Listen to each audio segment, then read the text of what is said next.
नमस्ते. आज आपण पाहणार आहोत तांदळाचे पांढरे शुभ्र पापड कसे बनवायचे. कधी ना आपल्या घरी रात्रीचा भात उरतो किंवा आपण ताजे तांदूळ भिजवतो, पण त्याचं काय नवीन करायचं हे प्रश्न आपल्याला पडतो. उरलेल्या भाताची आपण फोडणीचा भात किंवा कटलेट तर नेहमीच करतो, पण आज मी तुमच्यासाठी एक अतिशय खास आणि पारंपरिक रेसिपी घेऊन आलेली आहे. आज आपण पाहणार आहोत शिळ्या किंवा ताज्या भातापासून होणारे खुसखुशीत पांढरे शुभ्र तांदळाचे पापड. ही पापड बनवण्याची पद्धत इतकी सोपी आहे की ज्यांना पापड बनवायचा फारसा अनुभव नाही ते सुद्धा अगदी पहिल्याच प्रयत्नात परफेक्ट पापड बनवू शकतील. चला तर मग पापड कसे बनवायचे उरलेल्या भातापासून ही रेसिपी आज आपण पाहूया. तर मैत्रिणींनो, आज वळूया आपल्या पहिल्या आणि अत्यंत महत्त्वाच्या स्टेपकडे, ती म्हणजे भात बारीक करणे. इथे मी एक मोठी वाटीमध्ये भात हे घेतलेले आहे. हा भात आपण आता मिक्सरच्या भांड्यामध्ये ट्रान्सफर करूया. आता इथे एक गोष्ट लक्षात घ्या, जर तुमचा भात फ्रीजमधला असेल तर तो थोडा कडक असू शकतो. अशा वेळी त्यात थोडे कोमट पाणी घातले तरी चालेल. तर पहा, ज्या भांड्याने आपण भात घेतले आहे ना, त्याच भांड्याने आपल्याला इथे 1.5 वाटी हे पाणी टाकायचे. आपल्याला ही पेस्ट एकदम मऊ लोण्यासारखी हवी आहे. मध्येच मिक्सर थांबवून चेक करा. जर तुम्हाला भाताचे आणखी दाणे दिसत असतील तर पुन्हा एकदा फिरवून घ्या. जर ही पेस्ट खडबडीत राहिली तर पापड वाळल्यानंतर तडकण्याची शक्यता असते. त्यामुळे जितकी बारीक पेस्ट तितके तुमचे पापड छान आणि एकसारखे येतील. आता आपली ही भाताची पेस्ट तयार आहे, पण तिला अधिक लवचिक बनवण्यासाठी आपण त्याला थोडी वाफ देणार आहोत. ज्या भांड्यात तुम्हाला बनवायचं आहे ना, त्या भांड्यात अगोदर तुम्ही हे ओतून घ्या. म्हणजे मी येथे मोठ्या जाड बुडाईची कढईमध्ये हे भाताची पेस्ट टाकत आहे. जर पातळ भांडं घेतलं ना, ते खाली करपण्याची शक्यता असते आणि पापड हे आपल्याला हवं तसं पांढरे शुभ्र होत नाही. त्यामुळे शक्यतो जाड बुडाची कढई किंवा जाड असं भांडं घ्या. आता ही भाताची पेस्ट जाड बुडाच्या कढईमध्ये मी ट्रान्सफर करून घेतली. तर इथे पहा, थोडंसं मिक्सरच्या भांड्यामध्ये पेस्ट शिल्लक आहे, तर त्यामध्ये मी अजून थोडंसं पाणी टाकते. म्हणजे अर्धा ग्लास इथे मी पाणी टाकते आणि ते मिक्सरचं भांडं फिरवून यामध्ये टाकून घेते. म्हणजे टोटल मी इथे 1.5 वाट्या हे पाणी घेतलेले आहे. आता यामध्ये आपल्याला चिमूटभर मीठ टाकायचं आहे. फार जास्तही मीठ टाकू नका, नाहीतर पापड हे खारट होतील. तर गॅसवर ठेवण्यापूर्वी हे चांगलं आपल्याला मिक्स करून घ्यायचे. नंतर हवी तशी कढई उचलून गॅसवर हे ठेवायचे आणि सतत असं फिरवत राहायचे. अगदी मंद आचेवर हे आपल्याला हे मिश्रण 5 ते 7 मिनटं सतत ढवळत राहायचे. शिजल्यामुळे या पिठाला एक प्रकारची चकाकी येईल आणि ते पीठ जसं आपल्याला पापड बनवण्यासाठी हवं आहे ना, तसंच बनवून तयार होईल.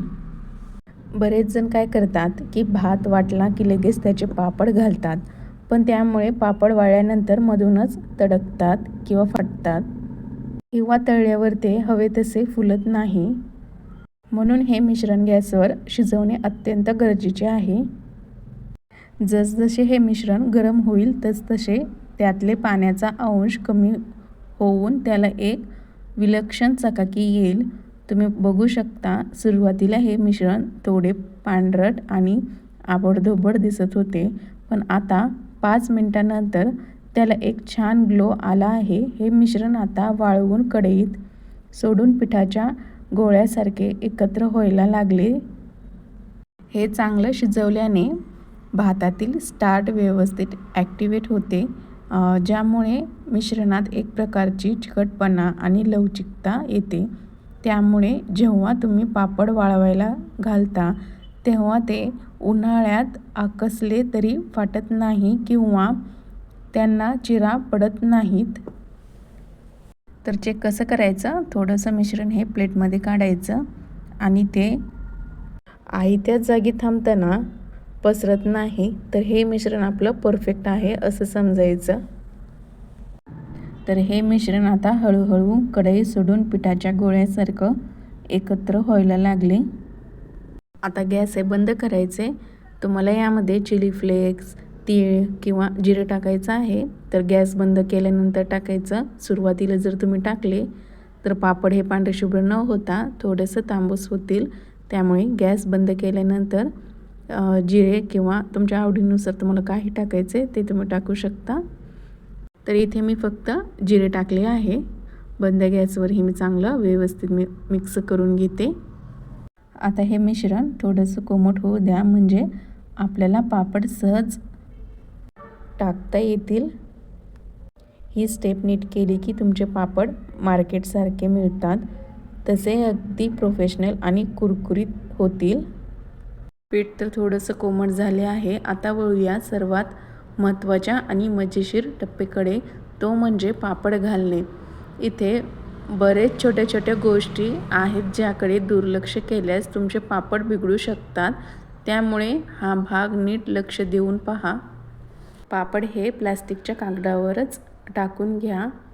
शक्यतो कापडावर हे पापड घालू नका, कारण वाळवल्यानंतर हे पापड कापडाला घट्ट चिटकून बसतात आणि काढताना त्यांचे तुकडे पडतात. प्लास्टिक पेपर घेतल्यामुळे पापड वळल्यावर ते स्वतःहून कागद सोडतात आणि आपल्याला कष्ट पडत नाही. तुम्हाला हवे तशा आकारा म्हणजे लहान मोठ्या आकारामध्ये तुम्ही हे पापड घालू शकता. इथे घाई करू नका. पापड पसरवताना तो खूप जास्त पातळ करू नका. हे काम सांगते कारण भाताचा या पापडात पाण्याचे प्रमाण असते. वळवताना त्यातले पाणी उडून जाते आणि पापड अकसतो. जर तुम्ही आधीच खूप पातळ पापड घातला तर वळवल्यानंतर तो एखाद्या पारदर्शक फिल्मसारखा होईल आणि काढताना तुटेल. आता वाळवण्याबद्दल सांगायचे तर हे पापड अगदी घरामध्ये फॅनखाली सुद्धा वाळवू शकता. पण जर तुम्हाला हे पापड वर्षभर टिकवायचे असतील तर त्यांना किमान 1 ते 2 दिवस कडक ऊन दाखवणे खूप गरजेचे आहे. उन्हात वाळवल्यामुळे पापडला ओलावा पूर्णपणे निघून जातो आणि तेलात टाकल्यावर ते कापसासारखे हलके होतात. तर पॉलिथिनच्या कागदावर पापड टाकताना एक गोष्ट पण महत्त्वाची आहे. तर पापड ह्या कागदावर टाकताना याला अजिबात तेल हे लावायचं नाही. तुम्हाला जर वर्षभर हे पापड टिकवायचे असतील तर तेल न लावता हे पापड तसंच टाकायचं, आरामशीर निघतात.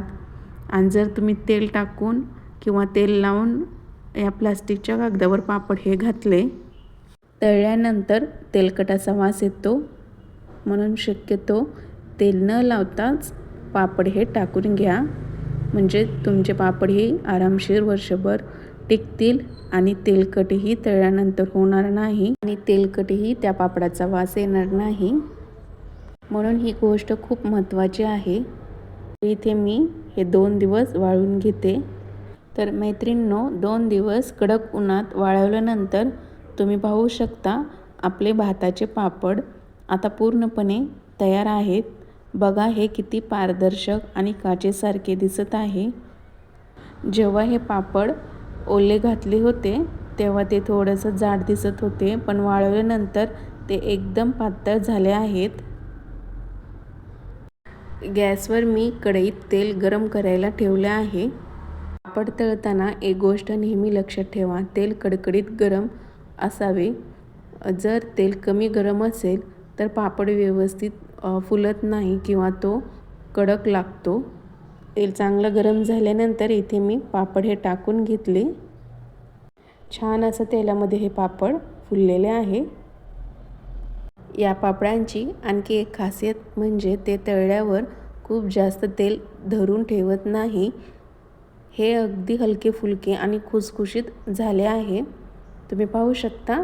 तर तळल्यानंतर ती प्लेटमध्ये काढून घेतले. आता दुसरी बॅचसुद्धा मी अशाच प्रकारे तळून घेते. तर तुम्हाला अजून थोडंसं पापड मी तळून दाखवते. तर तुम्ही पाहू शकता छान असे पापड हे फुललेले आहे. फार जास्त तेलामध्ये हे पापड न ठेवता पटकन काढून घ्यायचं. थोडा वेळ जर तुम्ही तेलामध्ये ठेवला तर ते थोडंसं करपू शकतात, म्हणजे त्याचा तांबडा रंग होईल, पांढरा न राहता. पापड असं फुलल्याबरोबर ते लगेच काढून घ्यायचे. तर इथे आपले तयार झालेले आहेत शिल्लक राहिलेला भातापासून पापड रेसिपी.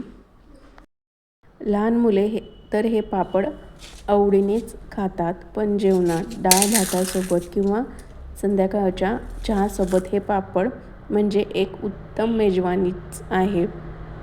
उन्हाळा सुरू झालं की आपण खूप साऱ्या साठवणीच्या वस्तू करतो, पण ही रेसिपी सर्वात सोपी आणि स्वस्त आहे. कारण यासाठी आपल्याला फक्त घरातील भात किंवा मोजके मसाले लागतात. ना जास्त खर्च ना जास्त मेहनत.